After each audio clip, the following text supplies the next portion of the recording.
Greetings, I am Tipit and welcome to a live comm. This is a little bit of one of those larger issue type stories where I'm going to be explaining a little bit on how to select your specialist, soldier, whatnot, according to the team and according to how it would be better for the win of the game. So the first thing you want to do is you definitely want to analyze the map, analyze how the team is moving. Right now it's a 3v4, so the map is pretty tight, and we need to know, first of all, do we want a lot of killers? Do we want a lot of defensemen? It depends on the game mode and all. But in this game mode, objective game mode, you most of the time want to cap flags. And since there are so few enemies on the other team, I opted for the Shadow just because of the speed and the capability of just being more silent than most players. My goal is to take objectives because that's what's going to make my team win. Now, the objective is always to get your team to win. It's not about you getting top place or about you getting, some really cool kills or stuff. What's really most important is the team to win. To do that, you need to make sure that you select what's best for the team and not what's best for you specifically as an individual. Alright, this is really tight match right now. We got that flag, so I'm out of here because I need to be lightning fast. In other game modes, for instance, capture the flag or something like that, your goal should be to have the objectives in the middle. Therefore, having a heavy would actually be very helpful. In this game mode, though, as I was saying earlier, I don't think it's very helpful. Therefore, that's why I'm using the Shadow to try to get to objectives very rapidly. Ideally, what you want to do is you want to optimize yourself for what would help the team to win. Therefore, using a rapid specialist when it's objective-centric, and using a very defensive character, for instance, like a heavy or something, or a sniper maybe when you're talking about a large-scale one-point objective. You just basically don't want to be that one guy that's just running around just trying to get kills because, that's what he wants to do. You got to be that one guy that's there to defend the team against the enemy incursion. That's what really is going to help the team out and make you a winner for the team. Not necessarily give you all the points or make you feel great about yourself, but actually help the team. Now in this situation, my team has been catching up pretty well. I think we got it pretty nicely pat, so I could probably switch out from using the Shadow to something less aggressive and something a little bit more defensive since my team is doing really well right now. But it's actually such a tight match that I prefer not, and I think that just seeing the situation is going to be best. There we go.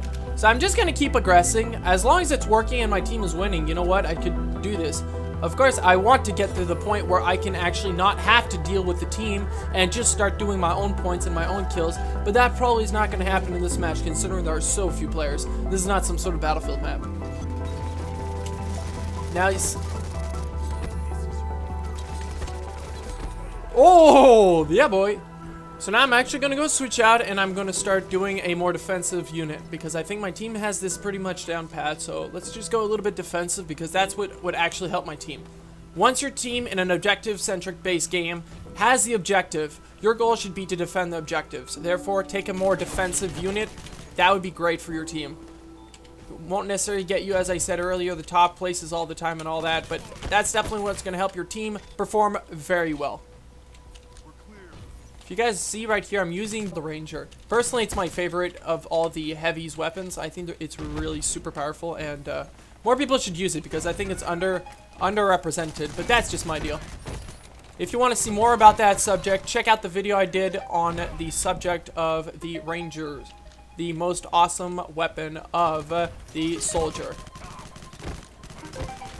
Yeah, die. There we go. In situations where your team has no defense, you need to go and be that defense. You want your team to win, right? Therefore, be that defense for your team. Now, at this point, I still have the soldier, but my team is actually losing really bad. We're losing all our objectives, so I'm going to probably have to go switch out to take another weapon. I'm just going to live my life here, and then I'm going to switch out. But you know what? This is actually working pretty well. If I only sit here and defend this one objective, it's certain I can do it very well. So I'm actually pretty happy about this. This might not be the worst thing. All right, so I'm going back in the offensive, and as soon as I do, my team is catching up. So it's pretty good. You really need to just look at the team coordination. If all your team has snipers, ideally don't go sniper. That'd be the best thing.